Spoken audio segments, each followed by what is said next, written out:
Hearn, thank you very much for joining us. Big press conference, big fight to talk about. I actually want to start with Fight Camp and congratulating you on it. It's been an amazing spectacle to watch. You've overcome a lot of odds to put it on.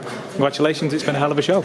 Yeah, difficult. I mean, this time we've got fans, which is a blessing and also sometimes a hindrance because you've got to change a lot of things. And you know, when you're in there at 11 o'clock and you've got to try and get 300 people out your garden, it's not very easy. But I think it's been great. You know, it's sort of the opener for us with this new DAZN deal. It's been a tremendous experience, great atmosphere, great fights, and Boatsi Bolotniks this weekend is probably the pick of the fights for me as well. So it's been a great run, good way to kick things off and start up a big season of fights, starting with Josh Warrington against Lara in Leeds, and of course leading on to this big show in Liverpool on October the 9th.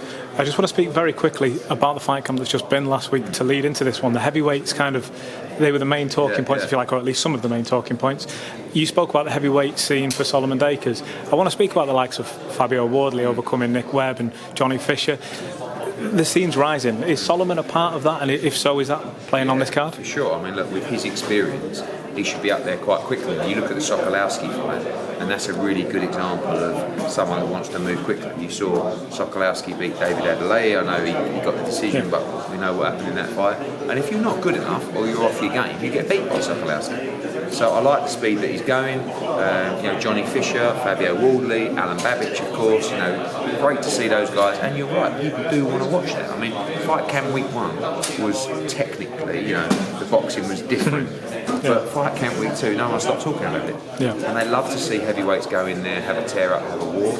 And you know, Solomon's going to be in some big fights, and it's a really good fight for him on October 9th. Kamil Sokolowski, of course, has the win against Nick Webb. Yes. Were you surprised how quickly Fabio got Nick out of there the other night? I was, especially after the first 2 minutes. I mean, I literally was just about to tweet and say, massive first round for Webb. Yes, and he just bit down on his gum shield and just started laying into him. And you know, I did feel like the ref jumped in a bit early. Actually, I think he should have given him a count, but I don't think he would have got up. No. He was just shell shocked by what had happened, and you know, he sort of walked back to his corner after Nick Webb saying, "What happened there?" And if you look at the Molina fight for Fabio Wardley, same kind of thing, where Molina put it on Wardley and actually hit him with a good right hand, wobbled him, and he just come back and stopped him. So Fabio, people keep talking about his inexperienced white collar fights, no big amateur pedigree, but he's moving really well.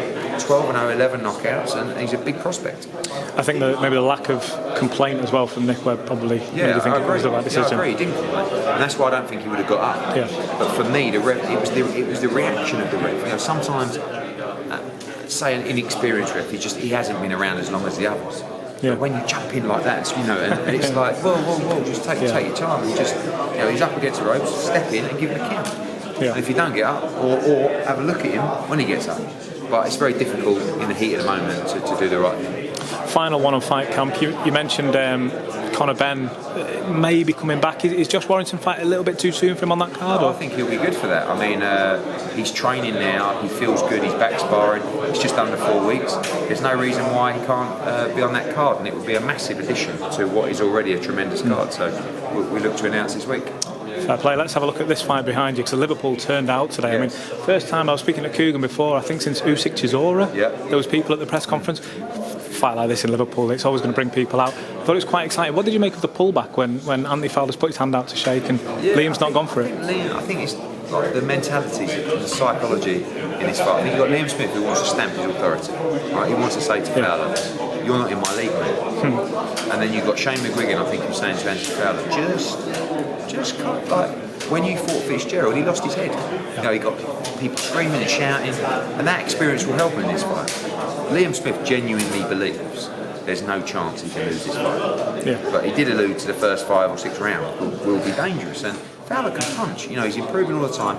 And Shane McGuigan's not gung-ho in the sense of, let's just take the fight. They've looked at it, they believe they can win, they know it's a risk, but it's a great fight. And, you know, it's the kind of fights that we want to see. Is Liam Smith, and I asked this to him as well, is he in danger of overlooking Anthony Fowler? He's that confident.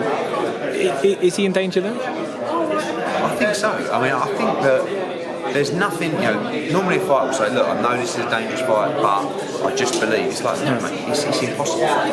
So when you get in there, one thing I tell you about Anthony Fowler, he's a strong man. He punches very hard. And Liam Smith's not difficult to hit. Right? It's not like he's elusive, he's going to get hit, but he's also an outstanding technician. And as the fight goes longer and longer, you would favour him. But Fowler's got to get in there. He's got to show Liam Smith his power. But you know, I think one thing you know about Fowler, he's going to be in tremendous shape, and he's going to try his nuts off to win. And that leads to a great fight because Liam Smith is in great fights. Look at the Canelo fight. Look at the Munguia fight. You know, his style will gel well with Anthony Fowler. And both camps are confident, but I think Fowler recognises he's the underdog, and Liam Smith is making sure that Fowler knows that he's the favourite. Has Anthony Fowler surprised you in the sense that straight out of fight camp, I mean, the fight was, the ring was still warm, if you like, and he's announcing this fight.